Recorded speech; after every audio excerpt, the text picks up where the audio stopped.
ایک یہودی تھا، بلکہ یہودیوں کا عالم تھا. اس نے ایک دن حضرت بلال حبشی سے کہا کہ مجھے پتہ چلا ہے کہ آپ حضور کے مہمانوں کے لیے سارے بندوبست کرتے ہیں اور بعض اوقات آپ قرض بھی لیتے ہیں، تو میرے پاس کچھ اضافی پیسے پڑے ہوتے ہیں، مجھ سے قرضہ لے لینا. حضرت بلال نے کہا ٹھیک ہے، قرضہ اس سے لے لیا. ایک مقررہ میعاد، ایک وعدہ اس کے ساتھ طے ہو گیا. سیدنا بلال حبشی رضی اللہ تعالیٰ عنہ نے وہ پیسے لا کے مہمانوں پر خرچ کر دیے. ابھی اس وعدے میں نا پیسے لوٹانے میں کچھ دن باقی تھے. نبی کریم علیہ السلام، سیدنا فاروق اعظم، چند اور صحابہ مدینہ منورہ کے ایک چوک میں موجود تھے، تو وہ یہودی مطالبہ کرنے آ گیا. آپ کو میری پوری بات کی سمجھ آ رہی ہے؟ یعنی ابھی جو معاہدہ ہے، جو طے شدہ تاریخ ہے، اس میں دن باقی ہیں. اس نے آ کے کہا میرے پیسے دیں. تو نبی پاک علیہ السلام نے فرمایا ابھی تو وعدے میں وقت باقی ہے. اس نے معاذ اللہ سخت باتیں کرنی شروع کر دی، سخت. اب آپ کے پاس دلیل بھی ہو، آپ سچے بھی ہوں، وعدے میں ٹائم بھی ہو، تو کسی کی سخت بات سنی جاتی ہے. اور جہاں بھائی وعدہ آئے گا تو دیکھی جائے گی تیری اتنی ضرورت. اب جب اس نے سخت بات کی تو سیدنا عمر فاروق نے تلوار پہ ہاتھ رکھا. حضرت عمر ہے نا، شیر ہے نا اللہ رسول کے، ہاتھ رکھا تلوار پر. تو نبی پاک علیہ السلام نے فرمایا عمر جلدی نہ کر. بڑی بردباری سے، حلیمی سے، اطمینان سے، سکون سے. حضور فرمانے لگے عمر اس نے پیسے لینے ہیں، وہ مطالبہ کر سکتا ہے، تمہیں چاہیے تھا کہ تم اسے کہتے ذرا نرمی کر، مجھے کہتے پیسے ادا کر دے.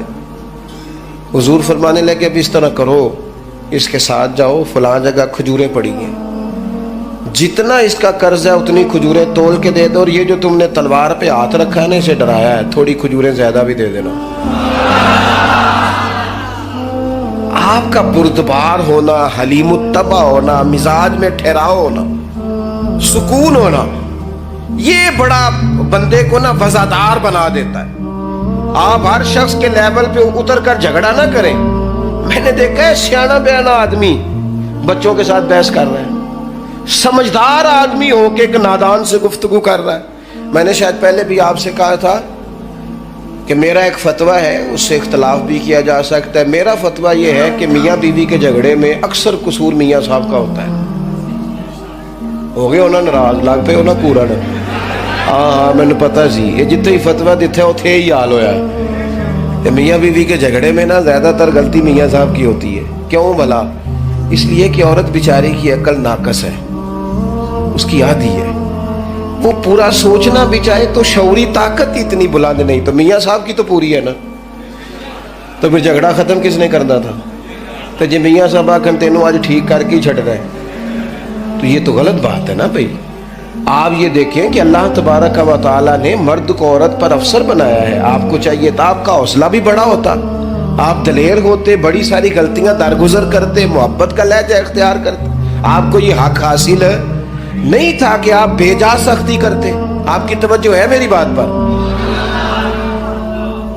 نبی پاک صلی اللہ تعالی علیہ وسلم نے کمال بردباری کے ساتھ فرمایا کچھ زیادہ بھی. حضرت عمر ساتھ لے گئے، کھجوریں تول تول کے دی.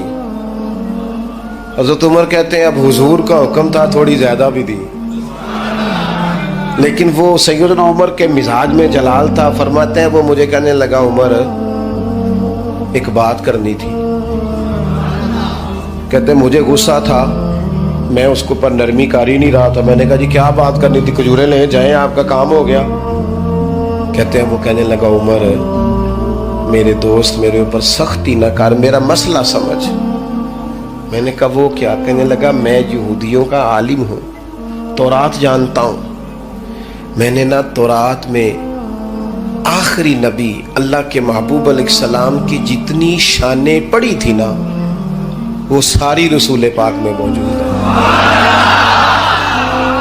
ایک شان میں نے یہ حضور کی پڑھی تھی کہ وہ بڑے حلیم ہوں گے، بڑے بردبار ہوں گے، ان کے مزاج میں کمال حوصلہ ہوگا، اور جتنا جتنا کوئی جہالت کرتا جائے گا محبوب کی بردباری اتنی بڑھتی جائے گی.